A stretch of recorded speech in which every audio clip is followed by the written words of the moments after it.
Hello, AP World History students. Mr. Lassiter here with you tonight. We are back here on Fiveable for a live review. Today, we're going to be looking at a lot of primary source documents, talking about those tonight.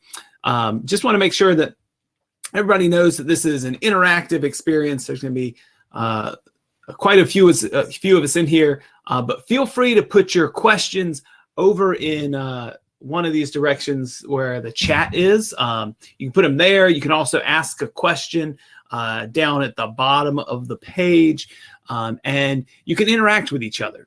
That's something that we really want to see here. So Jana, Catherine, Logan, Luis, BJ, Marietta, Chloe just jumping in.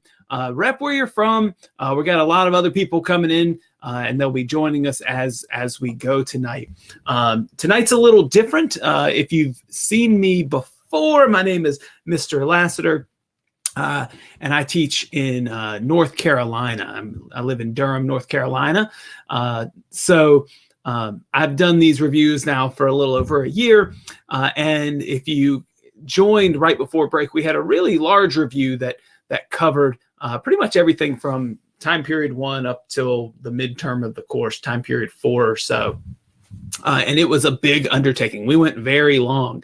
Tonight, we're going to try to get it in within the hour. We'll get through as many sources as we can. I will put the slides at the end of today into the and make them available to you so you can look more closely at some of the sources we'll look at tonight, maybe come back and do some practice questions later on. But we're going to look at a lot of different sources. Logan in Niagara Falls. I bet it's nice there. Well, I don't know. It's probably very cold. So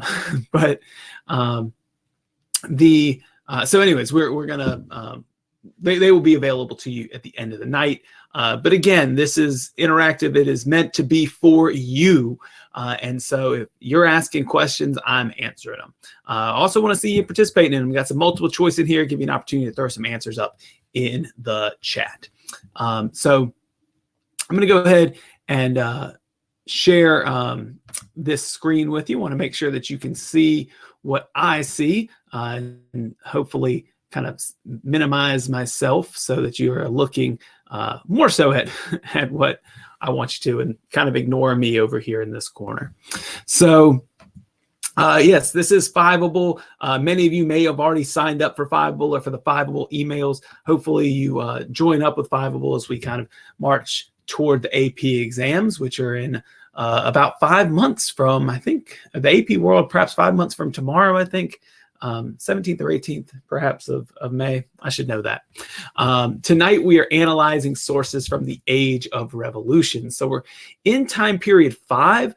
Tonight's not going to be a review of everything from time period 5. We're not going to talk about everything to do with political revolutions, although we do have a video on that we did last semester. You can go back into our archived videos. We have videos, of course, on the Industrial Revolution, but we're going to be looking at some sources kind of from both of these kind of parts of this time period, 1750 to 1900. Again, think Fiveable, follow me on if you'd like. You can ask your questions on Twitter, on YouTube. You can follow me at Wapters. Follow Think Fiveable. We definitely want to interact with you online, give you some shout outs if possible. Coming up soon, we have a lot of stuff. We're moving to weekly live streams here on Fiveable with AP World History. So, and the celebrity himself has popped up in the chat. Mr. Eric Beckman popping up. Excellent. We have a few streams coming up. Unit 5 review, Changing Continuity in an Industrial Age with Jed, coming up next week at 8 p.m. Eastern. Modern Imperialism with Melissa the week after that. And the famous Eric Beckman himself doing some multiple choice practice for units 5 and 6. And hopefully his questions will be, I'm going to give you some today that we'll look through as we look at some documents and the like. But he'll give you a lot more practice in a few weeks on February 6th. So a lot of stuff coming up for you, all made for you to improve as best you can on this exam. In tonight's stream, we're just going to do a quick overview of Unit 5 revolutions. And So it's about to come at you, because Unit 5 consists of 10 topics, really.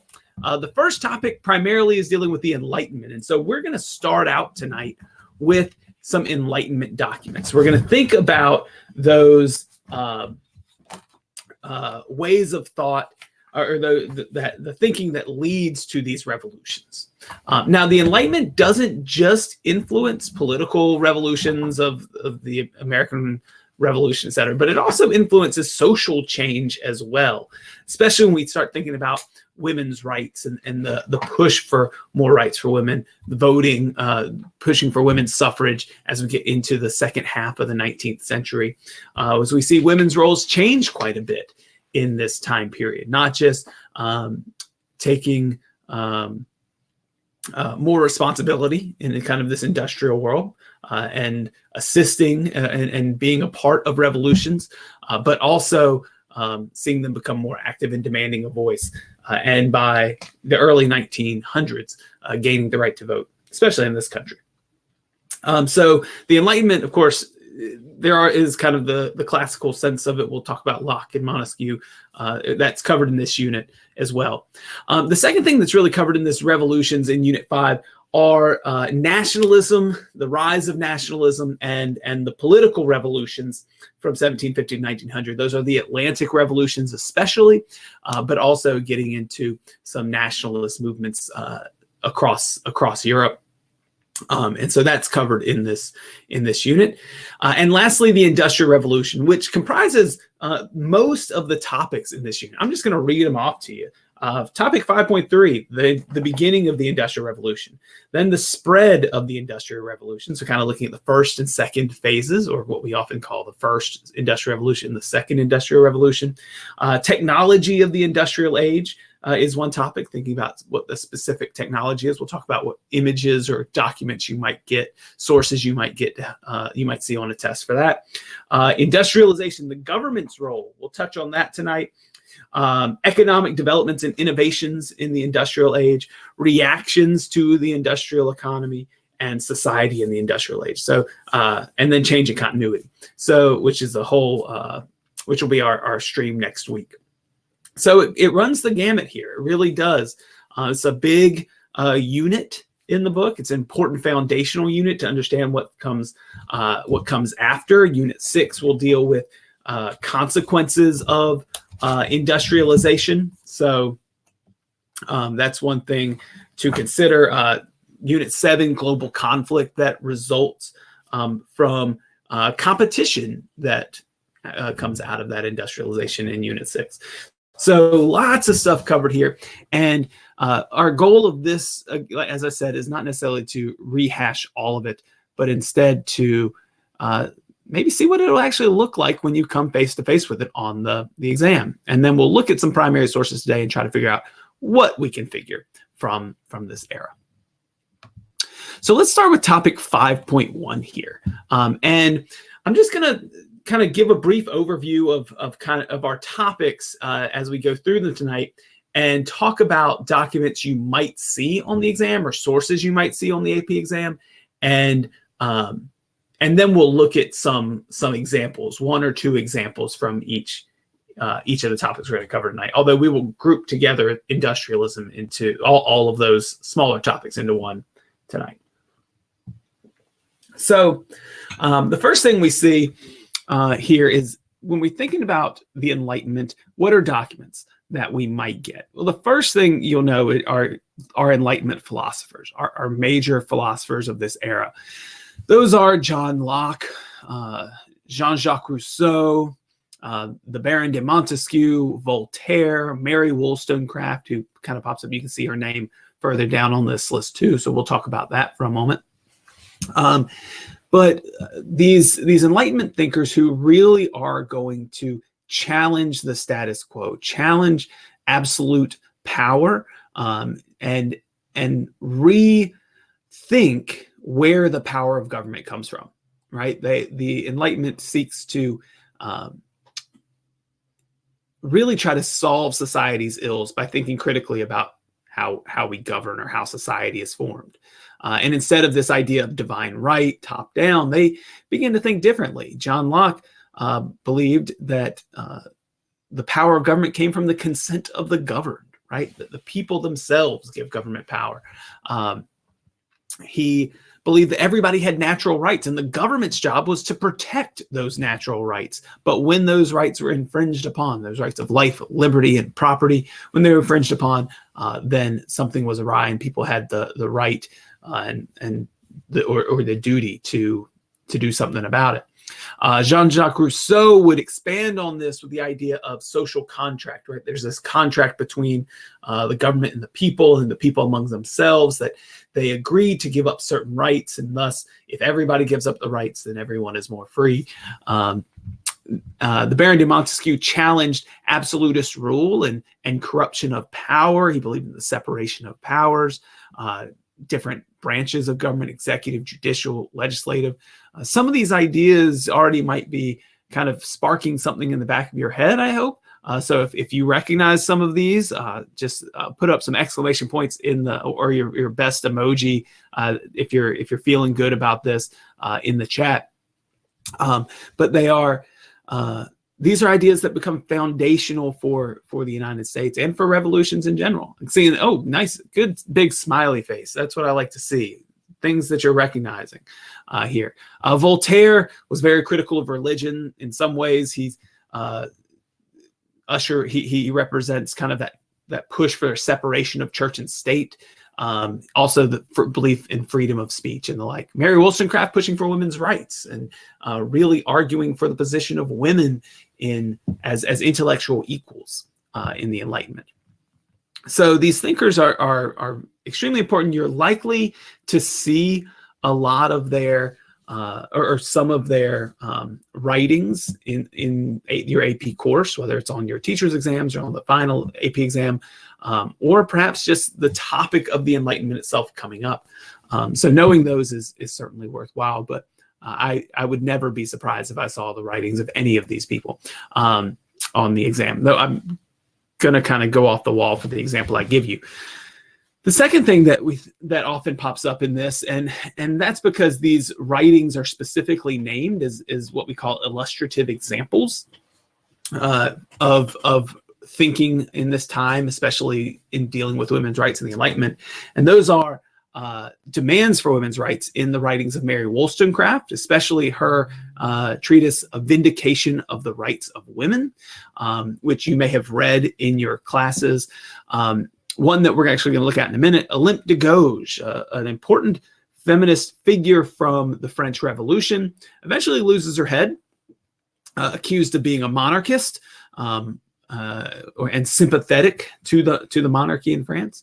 Kind of put on trial in a show trial, eventually lose her head. But she pens a quite revolutionary document, the Declaration of the Rights of Women and the Female Citizen, not to be confused with the Declaration of the Rights of Men and Citizen. And then lastly, in 1848 in the United States, an important document comes out of the Seneca Falls Convention, the Declaration of Sentiments, which I don't know why I didn't put the name there. I don't think the name is listed in the key concepts, but Declaration of Sentiments comes out of that convention in the United States, demanding greater equality for women and really becoming the birth of what will become modern feminist movements in the U.S. So these are some documents you may see come out of the Enlightenment. The Seneca Falls Conference documents are quite late in that, but the others are much earlier. Mary Wollstonecraft, a contemporary of Rousseau. In fact, they write back and forth, and they insult each other, which is quite fun to read. But let's look at an example of these documents. And I really just want to start with just looking at a document today, not necessarily with this document, trying to break it down to answer any specific questions, but to give you an idea of the revolutionary nature of this type of thinking. And this is from Olympe de Gouges, again, writing in the late 1700s, right, in the 1790s. And this is her introduction to the Declaration of the Rights of Woman and the Female Citizen. All right. So man, are you capable of being just? Is it a woman who poses the question? It is a woman who poses the question. You will not deprive her of that right at least. Tell me, what gives you sovereign empire to oppress my sex? Your strength? Your talents? Observe the Creator and his wisdom. Survey in all her grandeur that nature with whom you seem to want to be in harmony. And give me, if you dare, an example of this tyrannical empire. Go back to animals, consult the elements, study plants, finally glance at all the modifications of organic matter and surrender to the evidence when I offer you the means. Search, probe, and distinguish, if you can, the sexes in the administration of nature. Everywhere you will find them mingled. Everywhere the cooperation and harmonious togetherness in this immortal masterpiece. This is just the introduction to this Declaration of the Rights of Women, people, by the way. Absolutely fantastic, in my humble opinion. Man alone has raised his exceptional circumstances to a principle, bizarre, blind, bloated with science, and degenerated in a century of enlightenment and wisdom into the crassest ignorance. So here she's making reference to all of these things that of the time period, important intellectuals, typically male, are referred to as examples of how they are the most civilized in history, right? A lot of connections to nature, mentioning of science, scientific revolution. But there's what she's saying is they have bent this to their will, right? With crass ignorance. He wants to command as a despot a sex which is in full possession of its intellectual faculties. He pretends to enjoy the revolution, meaning the French Revolution here, and to claim his rights to equality in order to say nothing more about it. So in this, she's pointing out the hypocrisy, right, of these men who are still seeking to, as she puts it, rule over women, right? Command as a despot a sex which is in full possession of their intellectual faculties. So a group that is just naturally as bright, just naturally as smart, and capable as men. And this was quite revolutionary, as during the French Revolution, women were seeking greater equality. They hoped that the revolution wouldn't just abolish, say, the classes of France, but also perhaps maybe some of the gender discrimination that was apparent too. And this document, of course, connects to a lot of the others. A lot of the other trends in this time period. It mentions the Enlightenment. It mentions the importance of science, kind of appealing to that reason, right? Another name for the Enlightenment, the Age of Reason. So trying to reason that. And then, of course, from here, which is not included, there are, she basically rewrites the Declaration of the Rights of Man to include women and demands for equality. This is the type of revolutionary documents that were coming out of this era, right? Not just the Declaration of Independence, which we'll look at, and not just the Declaration of the Rights of Man, which of course we can look at, but the pushes for new social change in this era. So pretty dynamic.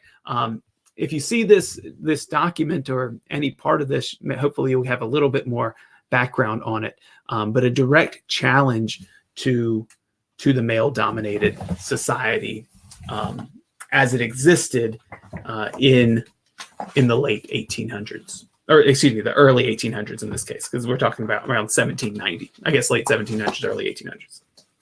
Got to get my dates right, guys. It's early in the semester. Certainly this emergent feminism typically does show up in the exam. Again, it may not be Olympe de Gouges when you see it, but oftentimes the Seneca Falls Convention or Mary Wollstonecraft they make reference to. So let's think beyond the Enlightenment, right? Just kind of getting started with some basic documents. You may be familiar more so with documents of nationalism and revolutions, right? The Atlantic revolutions. And when we think about the AP exam, there are really, if we think about any documents, really, there's three big ones of this era. Here I've called them the big three. That's not an official name, mind you. It's just one that Mr. Lassiter throws around when he feels like it. But the big three we tend to think of the American Declaration of Independence, penned by Thomas Jefferson, France's Declaration of the Rights of Man and of the Citizen, which comes out of the French Revolution. And that's the image you see here, kind of a elaborate painting of that important document, important world document, modeled off of the Declaration of Independence to an extent. And then lastly, one that you may not be quite as familiar with, Simón Bolivar's Letter from Jamaica. Now, all three of these documents in our video I did on the revolutions back in November or December, it's been a while, I can't remember which, I think it was November. We went and looked at pieces of all these. What we're going to look at from Simón Bolivar's letter, though, today is a little bit of a different excerpt, which I pulled. Of course, nationalist or revolutionary images typically come up in this time period. So we'll have an example of that momentarily. Images that are representative of the feeling of the times in this revolutionary era. A lot of political cartoons come up. If they're American political cartoons, typically poking fun at King George III. Some cartoons, British cartoons, which are very critical of American colonists and kind of running rampant and rebelling. One which we'll see in a little bit from the French Revolution. But you also might have private journals, letters from people like John Adams and to his wife Abigail, speeches that highlight nationalist tendencies or nationalist feelings in countries, especially those.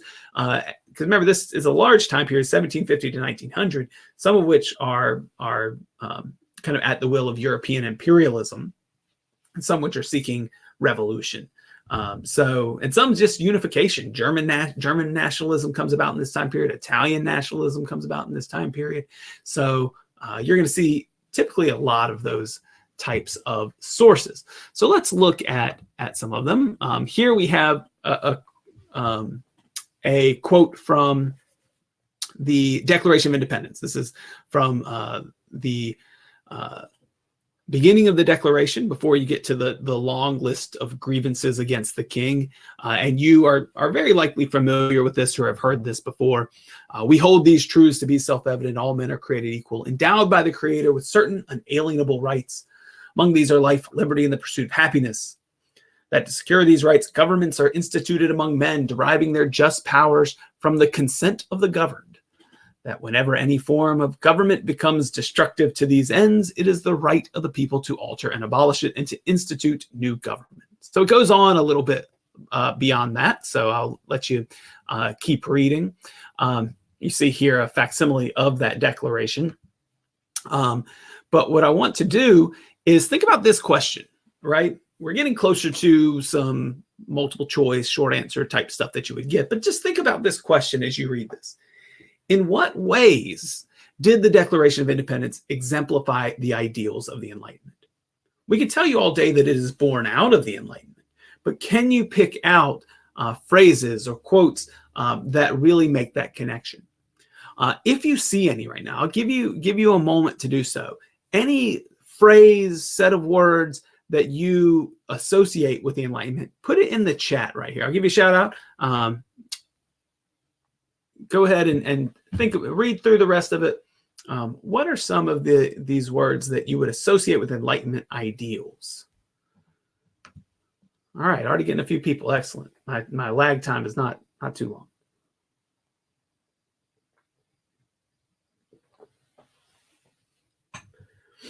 BJ's chiming in here. Excellent. Life, liberty, property. Yeah, here Jefferson doesn't use that term though, does he? When you got to change a couple of the words when you're paraphrasing someone like John Locke in his well-known words. So he uses that word pursuit of happiness, but I like how BJ puts property there in caps. We all know what he means. Sonny, all men are created equal. Yes, very much so. This idea also coming from John Locke that people are born equal, right? It is not, they're not born into hierarchy. That is something that everybody's kind of born with what he believed was this like tabula rasa. They're a blank slate, right? Everyone is equal, or should be equal under the law. And that's an important principle where, in Europe, the tradition was not so much that, right? We had a nobility that was born into this hierarchy. So literal hierarchy based on your hereditary status. Certain unalienable rights. Yeah, Jaina, that you are definitely right. Those unalienable rights he names, right? The ones that BJ mentioned. So if we're thinking in this way and we're trying to make these connections, then these documents really become alive. And you start to see that, Thomas Jefferson wasn't just like spouting a bunch of I don't want to use, how do I say this nicely? He wasn't just saying a bunch of things to confuse the other side and try to look pretty and make himself sound really smart. These ideas, which he puts forth in the Declaration of Independence, come out of an intellectual movement that he really forms his opinions of the world around. Excellent. Sunny coming in again. Government's power is from the governed, right? Yeah, that idea that the government's power doesn't necessarily just come from some far off God and they ordain you. No, it comes from the people, right? That consent of the governed. Excellent job. Excellent job. So here I've just highlighted some of the phrases that stood out to me. Some of the ones that you mentioned: inalienable rights, life, liberty, the pursuit of happiness, that idea of consent of the governed. All these mentioned by you. This is great. And in this idea that, we see with Locke and Rousseau, what happens if the government doesn't protect those rights? Well, the people have the right to alter that government or abolish it, or at least should have that right. And if that's prevented, well, what you have in the United States was revolution. And so he talks about despotism, which I think is an interesting connection to what what Olympe de Gouges was talking about in the French Revolution about men in France, despots themselves, men trying to rule over women. That term really kind of thrown around by these Enlightenment thinkers as an intentional insult, right? So it is their right, it is their duty to throw off the government.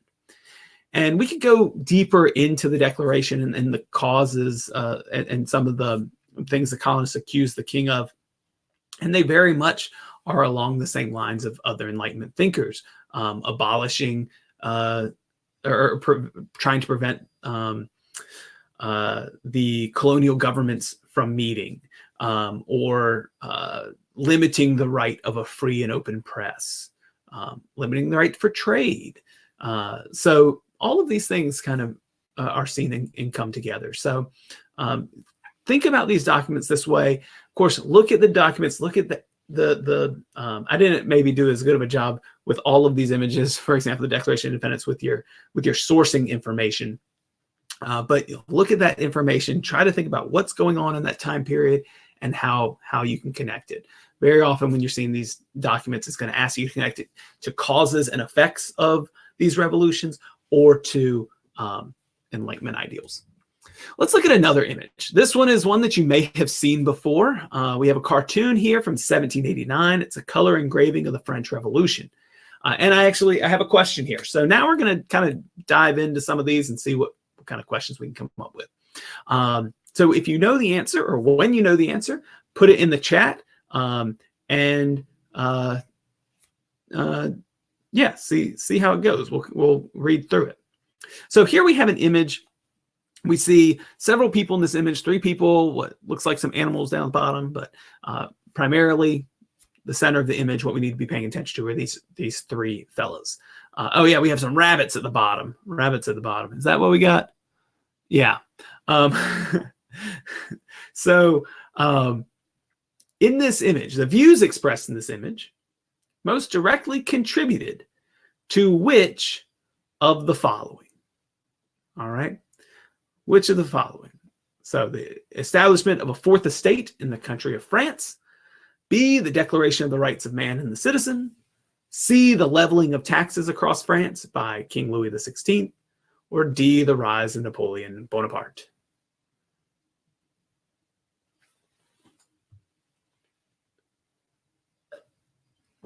A couple of people chiming in already. We have a couple of different answers. Give you a moment's more.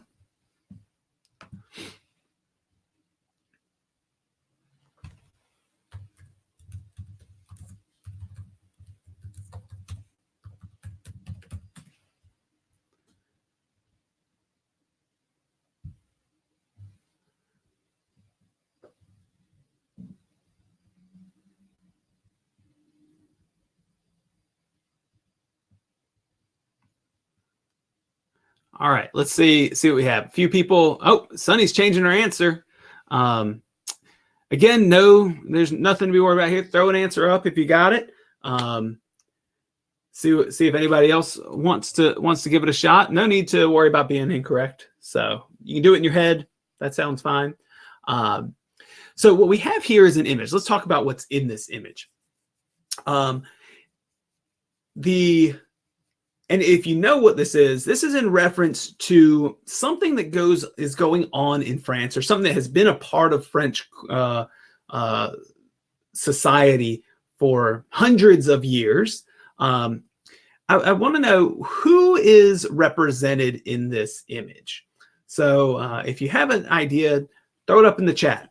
What are these three men depicted here? What are they representing?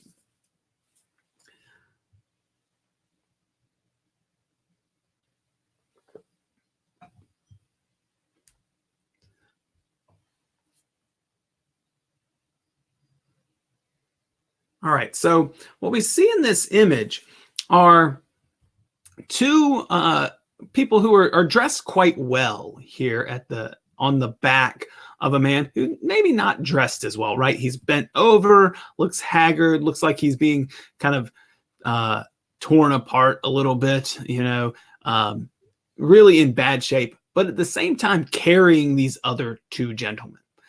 And what this image is representing are the three estates of France, right? The idea that we have traditionally in France these three categories of people. The first estate, which is the clergy, which you see here depicted on the top right. The second estate, the nobility, depicted here in these fancy pants and with sword, and of course typical high heels for these fancy men. And the nobility, the members of the second estate, and then the person who's back there is in reference to the third estate, which was everybody else in France who were not members of the clergy or not members of the nobility. So we're talking about most of the country. 95% would be my guess. What we're talking about here with the country. However, it was the third estate that contributed almost all of the tax monies in France. The nobility and the clergy were exempt from taxation. And so when we think about how France literally funded itself, funded its government, funded its defense, that was off the backs literally of the lower classes. And so here it's quite critical of these upper classes who kind of have it easy on the backs of the third estate. Now, this being critical of this image being quite critical of this system leading up to the French Revolution is going to precipitate some change. And in this case, what we're looking for is that change would be to that social class system. Now, taxes are one of the reasons why the Estates General is called. King Louis the 16th needs to raise taxes. However, before that can be accomplished, the third estate marches out, declares themselves the National Assembly, and then very soon after issues the Declaration of the Rights of Man and Citizen, which effectively abolishes this estates system, these three estates, thus making people much more equal. And so this and giving the third estate much more opportunity within France, particularly the bourgeoisie, the upper middle class of France, who was kind of leading this charge. So the French Revolution, of course, was not just a political, but also a social revolution. So that's what we have to remember. In fact, the social changes and the spirit of the revolution, the nationalism that is that comes out of this are really kind of the long-lasting effects of that revolution. As after Napoleon is defeated, a king is put back on the throne of France, unfortunately. Of course, the Declaration of the Rights of Man and Citizen was that second of those major documents that I brought up earlier. So let's take a look at an excerpt of this. And again, you're going to see some of those same Enlightenment ideals that we identified in the Declaration of Independence show up here in the Declaration of the Rights of Man and Citizen. For one, it is modeled off of the U.S. Declaration of Independence, which was written about 13 years earlier. But men are born and remain free and equal in rights. Right? We saw that idea, all men are created equal in the Declaration of Independence. We see that here in the Declaration of the Rights of Man. Social distinctions may be founded only upon the general good. Well, think about what that image back here was critical of. Those social distinctions based on birth, and the fact that just because one might be born to the nobility or be born to a class in which you could afford to be educated and become members of the clergy, where your station may depend on your status as members of the nobility or not, they're saying that those distinctions can't be found in that way anymore. These hereditary social classes, do away with them. It is not the way society should be organized. Let's go on further, right? In the Declaration of Rights of Man, it talks about natural rights, life, property, security, and resistance to oppression. Is how they're enumerated in this document. Law is the expression of the general will, right? This idea of the will of the people.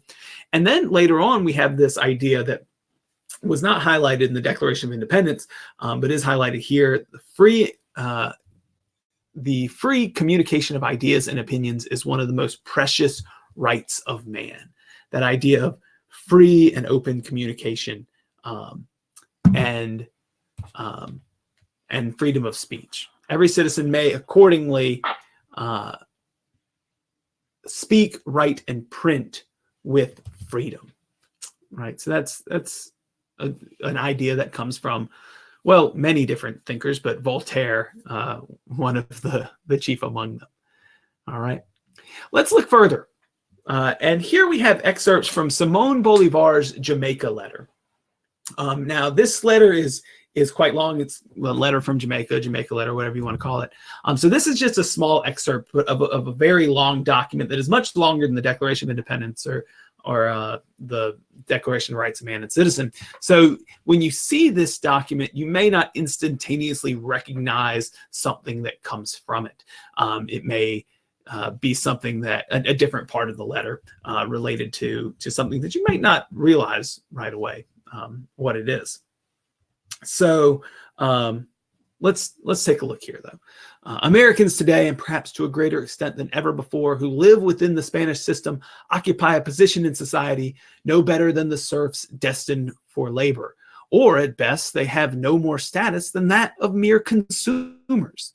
Yet even this status is surrounded with galling restrictions, such as being forbidden to grow European crops, or to store products which are royal monopolies, or to establish factories of a type the peninsula itself does not possess, and that peninsula in reference to the Iberian Peninsula, where Spain is located. To this add the exclusive trading privileges, even in articles of prime necessity, and the barriers between American provinces designed to prevent all exchange of trade, traffic, and understanding. In short, do you wish to know what our future held? Simply the cultivation of fields of indigo, grain, coffee, sugarcane, cacao, and cotton. Cattle raising on the broad plains, hunting wild game, digging in the earth to mine its gold. But even these limitations could never satisfy the greed of Spain. Man, really kind of digging in there, really evocative imagery of limitations being placed on the Americas and Americans, of which Bolivar was one, and by that I mean of the Americas, in this case Latin America. He's writing from Jamaica in the Caribbean, but he's from South America, Colombia, and Venezuela, and was it Colombia, Venezuela, Ecuador, I think is what he unites in Gran Colombia. So what kind of questions could be asked from this? Well, we know that there's kind of this era of revolution here, but what question might we get? Well, here's one. And let's see what we can think about with this. According to the source, which of the following does Bolivar highlight as a reason for revolution in America? All right. So take a look here.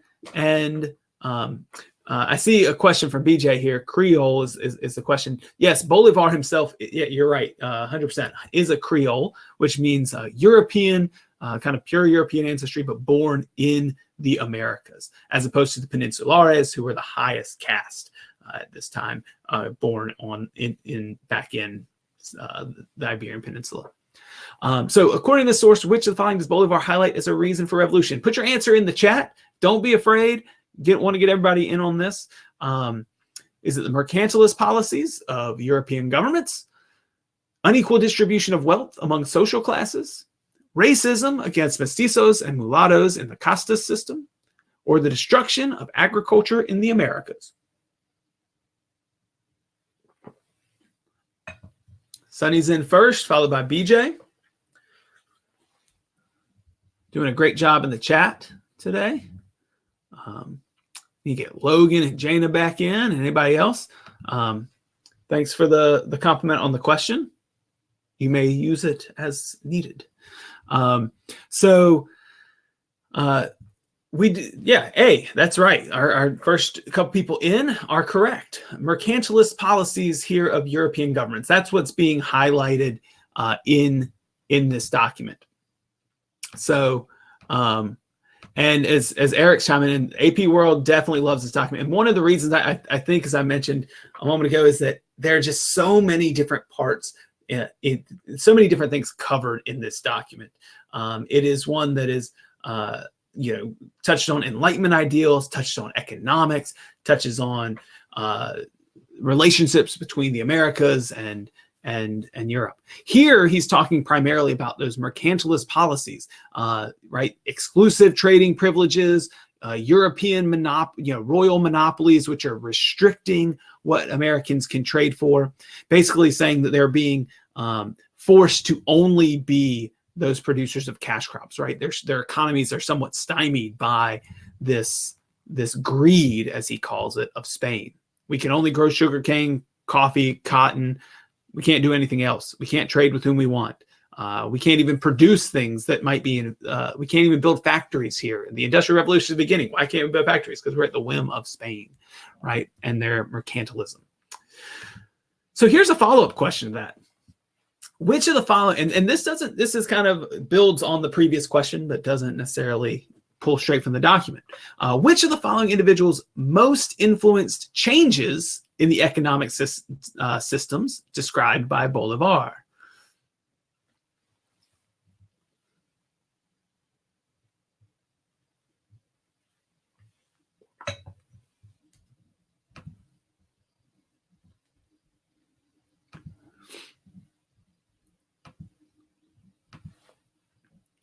So here, this question is asking certainly about, which of these individuals is going to cause change in this mercantilist system, and presumably we would think more immediate. Well, with Jefferson, we don't think too much about. While he does kind of rail against the British, this is occurring after Jefferson has done his major writings and after Jefferson has been president. So he has not changed this system too much. Marx comes along in the 1840s, certainly is going to have an impact on industrialization, but the system being described here is mercantilism, and that system of trade where European countries use trade monopolies.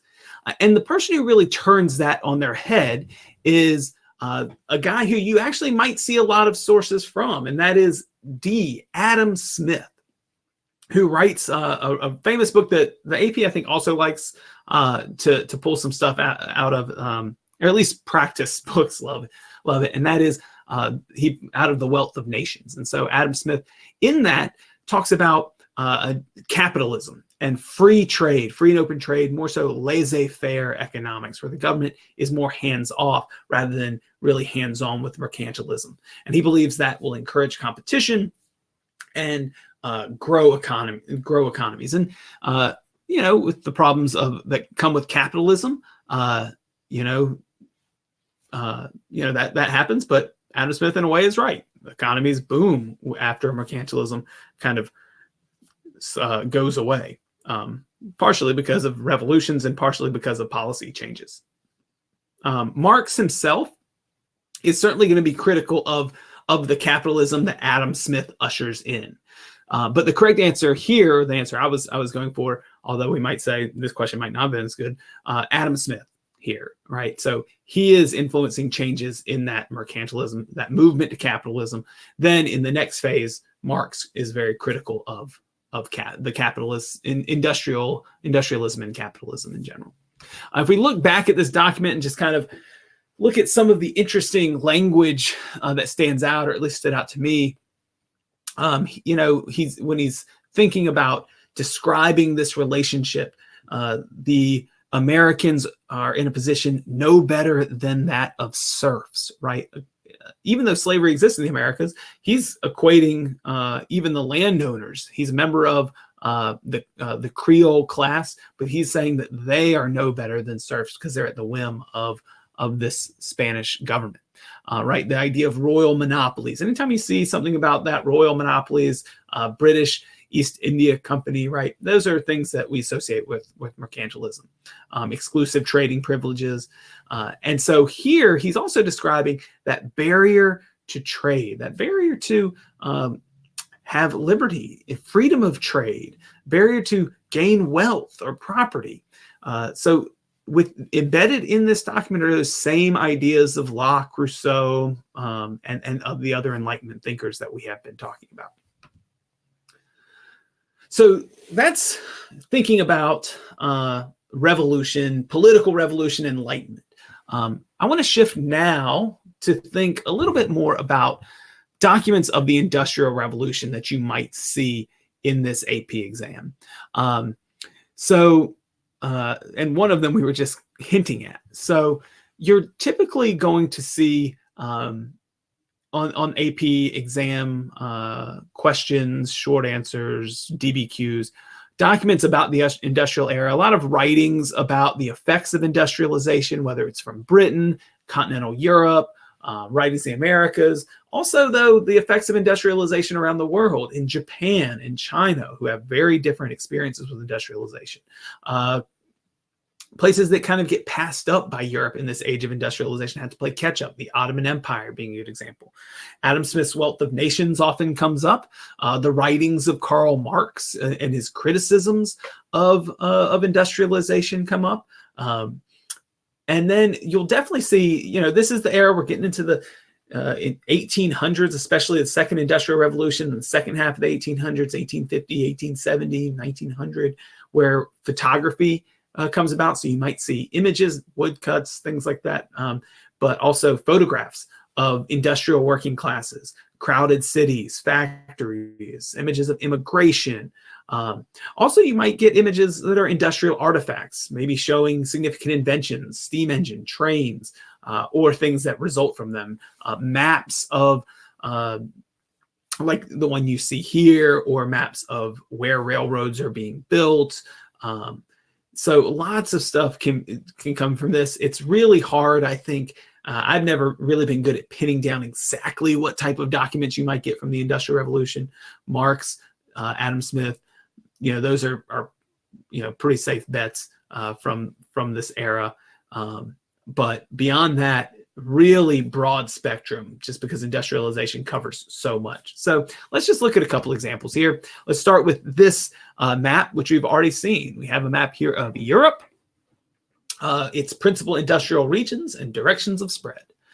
The developments depicted in this map were caused by all of the following except. All right, so what we have to think about when we come to this question is, all right, what are the developments being shown here?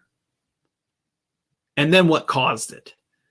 So we have principal industrial regions, we have industrialism spreading, and we have these lines that are dated, which give reference to where that industrialism spread and by what year, right? So before 1850, industrialism within the British Isles. By 1870, that spread to northern France, the Low Countries, and parts of Germany. By 1914, important date for World War I, we see industrialism spreading throughout most of Europe, although as we get into Eastern Europe and Russia, it's not quite as heavy. So what is it that caused this industrialization and the spread? Go ahead and put it in the chat if you'd like. Was it growing urban populations, provided an available workforce in emergency factories? All the following except, by the way, I forgot to really emphasize that, caused by all the following except. So 3 of these are causes, 1 is not. The availability of vast amounts of farmland in Europe allowed for the expansion of cash crop agriculture, which fed industrialization. C, accumulated capital provided the wealth to fund industrial production. Or D, favorable geographic location of coal, iron, and timber provided the ingredients for industrialization.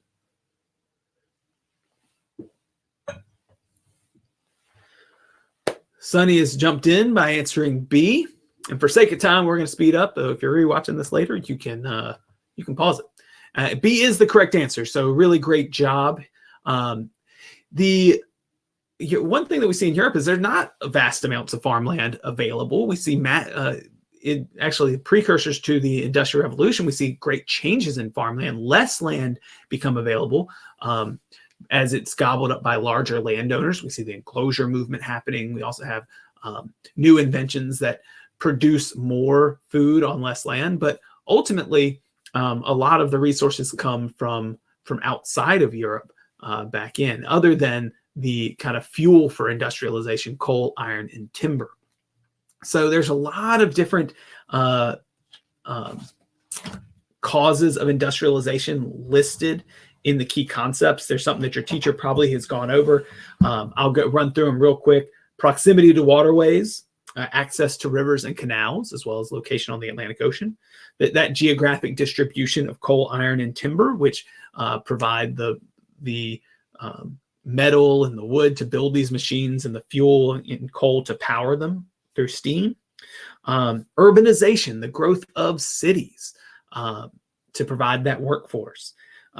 Improved agricultural productivity, which doesn't necessarily come from just vast amounts of land being available. Britain has very limited amounts of land, but the better production on land that is already there, and the consolidation of land. Legal protection of private property, not brought up in this, but that protection of private property, especially in Britain, really helps spur it on as people are willing to invest. Access to foreign resources, and the accumulation of capital or wealth, which allows that funding for it. And it's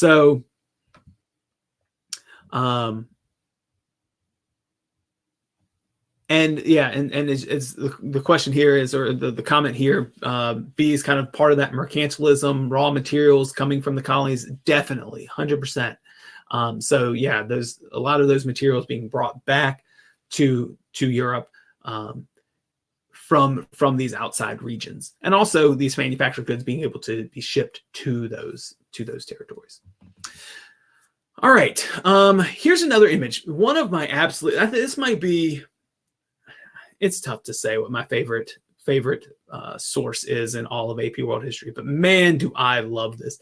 If you have a chance, I'll try to remember to put this in the resources, the link to this website. MIT Visualizing Cultures has this beautiful set of images that are found in that depict industrial Japan. And here in this image, called Famous Places in Tokyo, a picture of the Azuma Bridge and a distant view of a torpedo, which, if you're wondering what this kind of cloud thing is, it's water being exploded as a crowd of people come out to enjoy this bridge, ride their fancy carts, and watch this explosion of a torpedo in the harbor. This is just one of like a dozen amazing images that are found on this website. But I want to dig into this image a little bit more and see what we can see. But let me go ahead and give you the question first. Which of the following most directly led to the scene depicted in the image? A, Japanese expansionist policy in the 19th century. B, the isolation of Japan in the face of westward aggression. C, state-sponsored economic reforms following the opening of trade in Japan. or D, the Opium Wars? Which I find most directly led to the scene you have here. And then maybe we can talk about what's going on.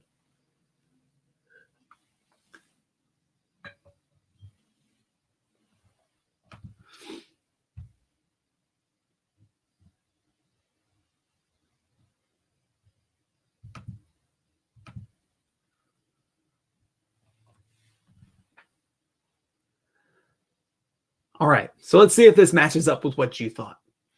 The correct answer here, the answer I'm looking for, is C, state-sponsored economic reforms following the opening of trade in Japan. One thing when we think about industrialization is that it spreads beyond Europe. And one of the places it spreads quite successfully and rather quickly is in Japan in the second half of the 19th century.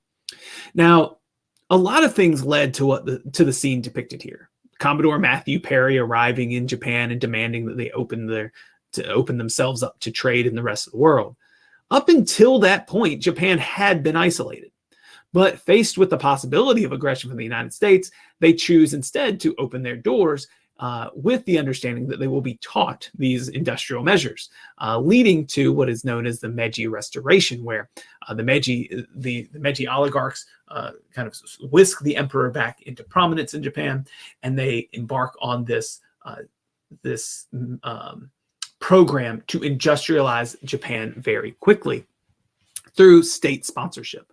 And Japan and Russia are two of the areas that industrialize through state-sponsored economic reform. And so that economic reform and that push for industrialization leads to some of the things we have here, like steel bridges, like modern military technology with the torpedo. You can also see here a few other things which I think are really fascinating. If we look closely at the image, you see not just the fruits of industrialization with this bridge and with torpedoes, but you also see the influence of the West in dress, the style of military uniforms, the clothes being worn by onlookers.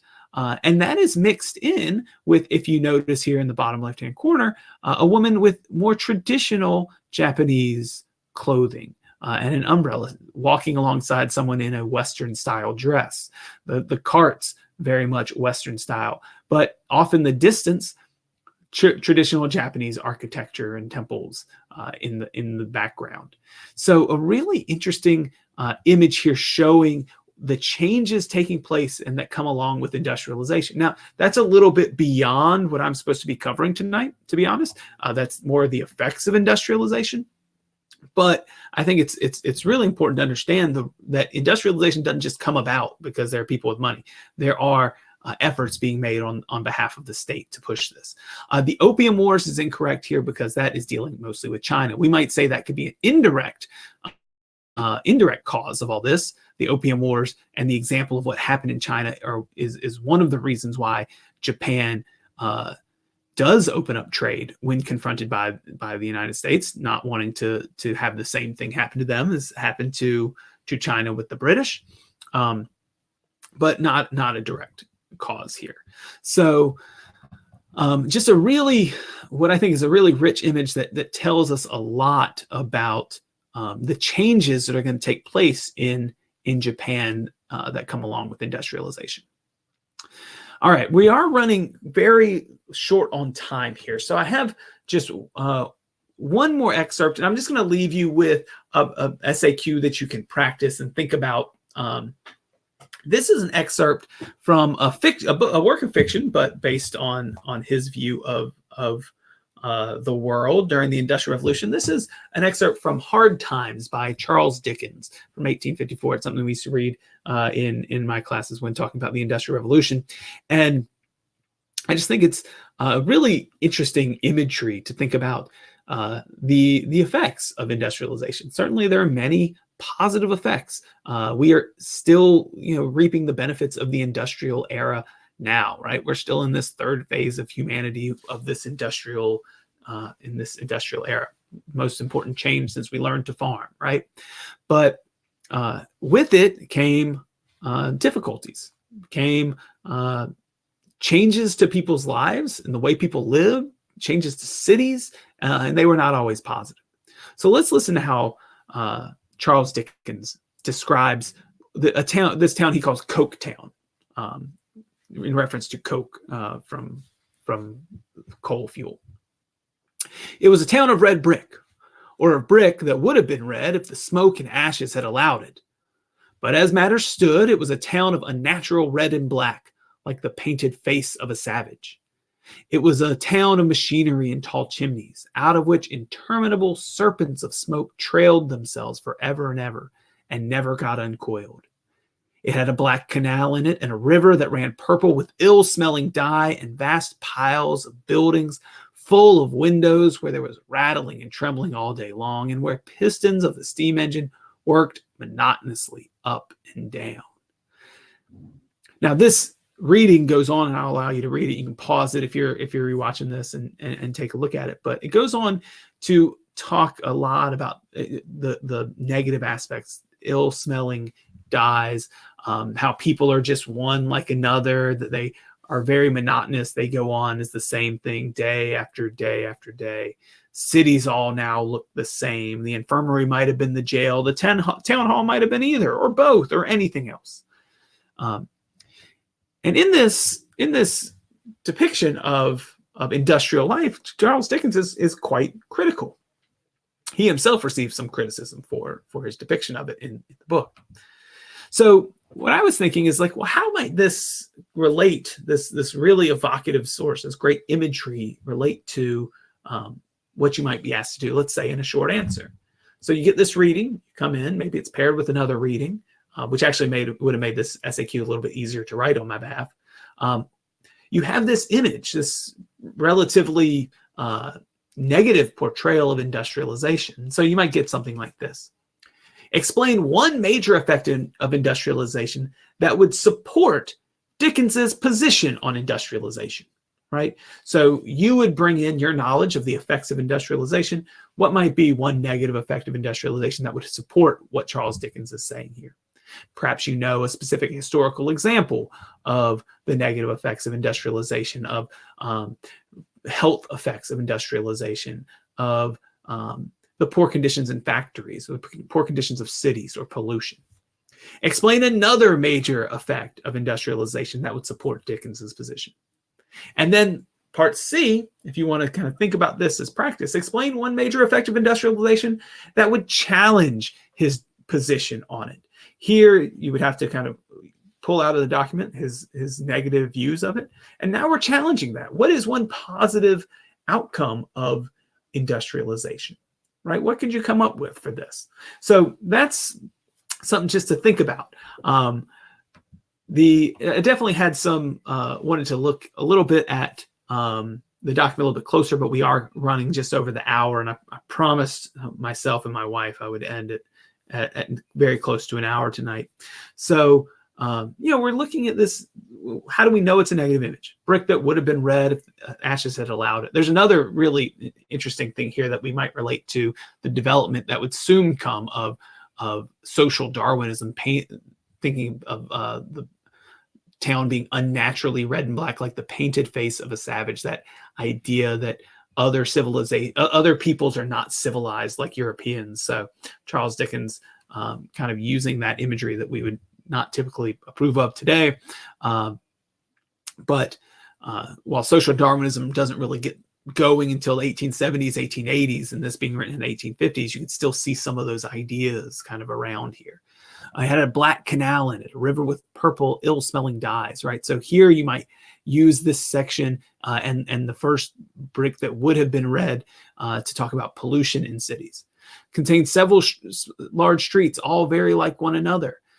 People do the same work again and again, yesterday and tomorrow. So you could talk about the life in urban areas, perhaps the overcrowding of cities, perhaps the monotony of work.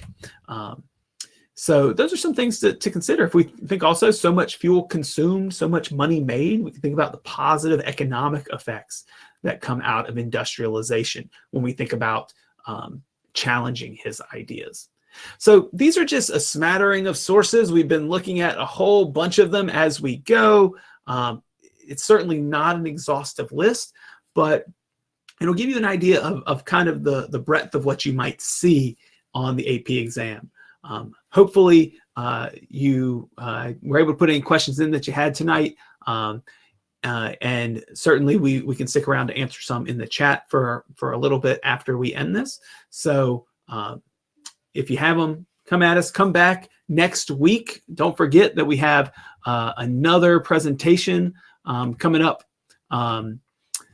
next week with Jed on the 23rd, reviewing continuity and change in the industrial age. So a little bit more on industrialism, because I know that kind of we went very quickly through that today.